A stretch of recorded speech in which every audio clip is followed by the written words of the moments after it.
सभी को हमारा भाव से जय स्वामीनारायण। ये ब्रह्मांड में अनेक अवतार हुए, लेकिन उन सभी अवतार में से सिर्फ श्री कृष्ण भगवान ने अपने मुख में ब्रह्मांड दिखाया है, ऐसा ही अब तक जानने को मिलता है। लेकिन रामकृष्णादिक सभी अवतार के अवतारी सर्वोपरि पर ब्रह्म पूर्ण पुरुषोत्तम नारायण भगवान श्री स्वामीनारायण ने भी अपने मुख में भक्ति माता को अनंत कोटि ब्रह्मांड दिखाए थे। मुख की बात तो जाने दो, अनंत कोटि ब्रह्मांड तो भगवान स्वामीनारायण ने लॉज गांव की बाइयों को गाय के गोबर में भी दिखाए हैं। वो तो एक अद्भुत प्रसंग है, लेकिन अभी उस पर बात ना करते हुए अभी जानेंगे योगीराज अक्षर मूर्ति सद्गुरु श्री गोपालानंद स्वामी, उन्होंने भी अपने मुख में अनंत कोटि ब्रह्मांड दिखाए हैं। मुख में तो दिखाए, लेकिन साथ साथ उन्होंने अपने रोम रोम में अनंत कोटि ब्रह्मांड दिखाए। और एक दूसरा प्रसंग भी है जब गोपालानंद स्वामी ने अपने चरणारविंद में भी अनंत ब्रह्मांड दिखाए थे। आज इस वीडियो में दो चीज़ जानने को मिलेगी। पहला, गोपालानंद स्वामी ने स्वामीनारायण भगवान के विरोधी विद्वान पंडितों को ब्रह्मांड दिखाए। और दूसरा, आज मैं बात करने वाला हूँ गोपालानंद स्वामी के ऐश्वर्य सामर्थ्य के बारे में, जिस पे मैंने ऑलरेडी गुजराती लैंग्वेज में वीडियो बना रखा है, लेकिन आज हिंदी में विस्तार से जानने को मिलेगा। आइए अब बिना विलंब किए इस इतिहास को जानें। गोपालानंद स्वामी सत्संग हेतु और हरिभक्तों के निमंत्रण से गांव-गांव में विचरण करते थे। एक बार स्वामी जी पेटलाद गांव में पधारे, जो गुजरात में आता है। वो समय ऐसा होता था कि शास्त्रार्थ बहुत होते थे। पेटलाद में सरकार मान्य नारायण संस्कृत नाम की बड़ी सी पाठशाला चलती थी। 60 पंडितों वहाँ पे विद्यार्थी को पढ़ाते थे। उन लोगों को जब पता चला कि गोपालानंद स्वामी आए हैं, तो वो लोग चर्चा करने के लिए आ पहुँचे। उन लोगों ने स्वामी को प्रश्न किया है, गोपालानंद स्वामी को ललकारा है कि तुम लोग स्वामीनारायण को भगवान कहते हो, उसका शास्त्रभूत प्रमाण क्या? तब गोपालानंद स्वामी ने मंद मंद हास्य करके विद्वानों से पूछा कि तुम लोग किसको भगवान मानते हो? पंडितों ने कहा कि हम लोग श्री कृष्ण को भगवान मानते हैं।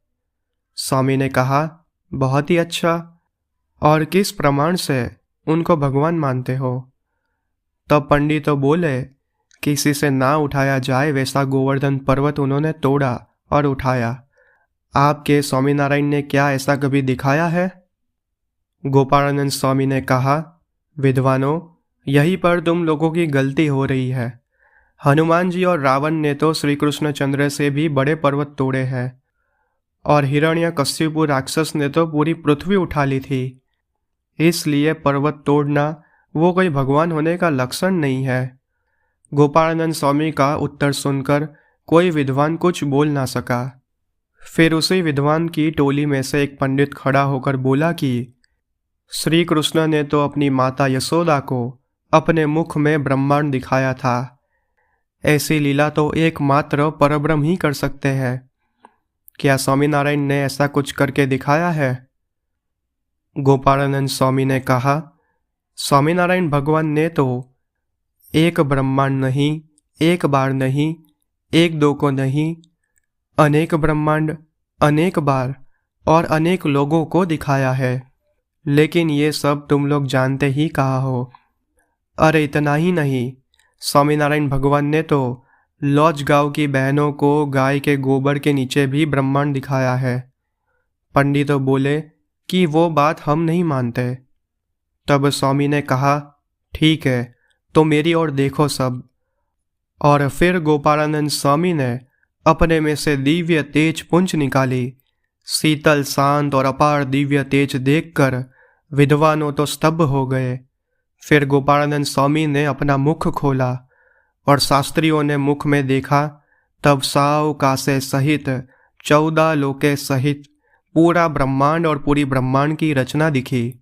उसमें सभी पर्वत, निहारिका, नदियाँ, सूर्य, चंद्र सब कुछ दिखा। और फिर स्वामी के रोम रोम में अनंत कोटि ब्रह्मांड दिखे। ये देखकर तो पंडित आश्चर्यचकित हो गए। सभी पंडितों नतमस्तक हो गए और हाथ जोड़कर स्तुति करने लगे। પછી જોયું જ્યાં સ્વામીનું પંડ્ય, દીઠા રોમે રોમમાં બ્રહ્માંડ, જોઈ પંડિતો लाग्या छे पाय, धन्य धन्य अहो जगराय। थोड़ी देर बाद गोपालानंद स्वामी ने ऐश्वर्य संकलन कर लिया और फिर कहा कि अब तुम लोग ही सोचो कि हम तो स्वामीनारायण भगवान के सेवक हैं। अब इस पर से तुम लोग ही अनुमान लगा लो कि स्वामीनारायण भगवान कैसे अद्वितीय मूर्ति होंगे, और मेरे जैसे तो ऐसे अनेक परमहंस स्वामीनारायण के पास है। पंडितों से कुछ बोला नहीं गया, अब बात मानने को ही रही। फिर सभी ने हृदय से स्वीकारा कि स्वामीनारायण भगवान तो सर्वोपरि है, सर्व अवतार के अवतारी है। सभी पंडितों ने स्वामीनारायण संप्रदाय स्वीकारा और गोपालानंद स्वामी से वर्तमान लिए, कंठी बंधवाई और अनन्य भाव से भगवान की भक्ति में जुड़ गए। वाला भक्तों, तो ये था गोपालानंद स्वामी का ऐश्वर्य प्रसंग। और अब जानेंगे गोपालानंद स्वामी की विशेषताएं, जो स्वामीनारायण भगवान ने खुद काफ़ी बार गोपालानंद स्वामी की प्रशंसा की है। तो सर्वप्रथम तो स्वामीनारायण भगवान बोले हैं कि मेरी मर्जी के बिना एक पत्ता भी कोई तोड़ नहीं सकता। ये भगवान खुद बोले हैं। और एक दिन श्रीजी महाराज ने नंद संतों को अपनी सामर्थ्य दर्शाने को कहा। तब मुक्तानंद स्वामी, ब्रह्मानंद स्वामी, नित्यानंद स्वामी आदि संतों ने अपनी सामर्थ्य कही। और फिर श्रीजी महाराज ने गोपालानंद स्वामी को अपनी सामर्थ्य कहने को कहा। तब गोपालानंद स्वामी ने श्रीजी महाराज के चरण को स्पर्श किया और फिर दो हाथ जोड़कर बोले कि अनंत कोटि ब्रह्मांड के सर्जनहार जो भगवान है, उनकी मर्जी के बिना एक पत्ता भी हिल नहीं सकता, लेकिन मैं चाहूँ तो हिला सकूँ। विचार करो कि गोपालानंद स्वामी क्या होंगे। लेकिन ये उनकी सामर्थ्य कहने के बाद स्वामी बोले कि हे महाराज, ये सब सामर्थ्य मेरे में आपके प्रताप से है प्रभु। अभी जो मैं बात कहने वाला हूँ वो भगवान स्वामीनारायण ने खुद गोपालानंद स्वामी की महानता के बारे में कहा था। एक बार गढ़पुर में श्रीजी महाराज ने सभी परमहंस, नंद संतों और हरिभक्तों को कहा कि ये गोपालानंद स्वामी में तो श्री कृष्ण जैसी अनेक शक्ति, कलाएं, ऐश्वर्य रहा है, और इस गोपालानंद स्वामी में तो अवतारों के समान ऐश्वर्य है। हे बुद्धिशाली आश्रितों, आप सब लोग मुझे मुख्य रूप से मानते हो, लेकिन इस संतवर्य को भगवान के तुल्य नहीं मानते। सर्व अवतार का अवतारी भगवान मैं इस लोक में विद्यमान हूँ। अन्यथा अगर मैं इस दुनिया में ना होता तो सभी लोग सर्व सद्गुण संपन्न इस संतवर्य को ही भगवान मानते। और जैसे लोग मेरे को पूछते हैं वैसे ही स्वामी को भी पूछते और हजारों लोगों का मोक्ष भी करते। गोपालानंद स्वामी अक्षर मुक्तों में मुख्य है, ऐसा तुम सब निश्चिंत रूप से समझो। दुर्गापुर महात्म्य ग्रंथ में ये लिखा हुआ है। और अब एक जरा विचार करना कि इतनी सारी सामर्थ्य गोपालानंद स्वामी में थी, उसके बाद भी एक बार तो स्वामीनारायण भगवान ऐसा बोले कि ये गोपालानंद स्वामी का महिमा तो जैसा है वैसा हम कह नहीं सके हैं। और श्री हरि ने तो ऐसा भी कहा था कि ये गोपालानंद स्वामी का ऐश्वर्य और तेज जैसे सूर्य में चंद्र और तारों का तेज लीन होता है, वैसे हमारे में लीन हुआ है। स्वामीनारायण भगवान बोले थे कि ये गोपालानंद स्वामी तो अनंत कोटि ब्रह्मांड में भगवान होकर पूजाए वैसे महान है। अब जो प्रसंग दर्शा रहा हूँ उसमें गोपालानंद स्वामी ने खुद रामजी विप्र को उनका किंचित ऐश्वर्य कहा था। ये रामजी विप्र यानी महासमर्थ महापुरुष दास जी स्वामी, जो मार्कंडेय ऋषि के अवतार थे। ये रामजी विप्र ने एक बार सद्गुरु श्री गोपालानंद स्वामी को अपना ऐश्वर्य और सामर्थ्य के बारे में पूछा। तब गोपालानंद स्वामी कृपा करके बोले कि पहला, अनंत कोटि ब्रह्मांड के जीवों को जैसे फानस में दिया दिखता है वैसे मैं सबको देखता हूँ। दूसरा, जब कोई जीव के सामने देखता हूँ तब वो जीवात्मा के हजारों जन्म का पाप पुण्य दिखता है। तीसरा, संकल्प करूँ तब बारिश गिरे। चौथा, एक स्वामीनारायण भगवान और मैं कभी भी माता के गर्भ में नहीं आते, केवल दिखता है कि जन्म हुआ है। पांचवा, ये जो हमको ज्ञान है वो जब हम 1 महीने के थे तब से वैसे का वैसा ही ज्ञान है। छठा, अक्षर के घाट संकल्प भी जानूं और अनंत कोटि मुक्तों के घाट संकल्प भी जानूं। ऐसा सामर्थ्य कहने के बाद गोपालानंद स्वामी बोले कि ये सब ऐश्वर्य होते हुए भी मैं स्वामीनारायण भगवान के एक रुवाड़े जितना भी नहीं हूँ और उनके जैसे तो अक्षर पर्यंत कोई नहीं है। अब गोपालानंद स्वामी के कितना ऐश्वर्य कहूँ। वडोदरा में ग्रहण की गति रोक देनी, अपने एक वचन से बोडी के पेड़ के कांटे गिरा देने, चंद्रमंडल को पृथ्वी की तरफ खींचना, एक शेर को आजीवन शाकाहारी करना। अरे गोपालानंद स्वामी ने थोड़ा ऐश्वर्य क्या सारंगपुर के कष्टभंजन हनुमान जी में रखा और आज कैसे लोगों के काम हो रहे हैं। वो हनुमान जी का आज पूरे विश्व में दूसरा जोटा नहीं है। ऐसे सारंगपुर के हनुमान जी के बाजू में जो गोपालानंद स्वामी की लकड़ी रखने में आती है वो ज्येष्ठिका का दैवत कितना होगा।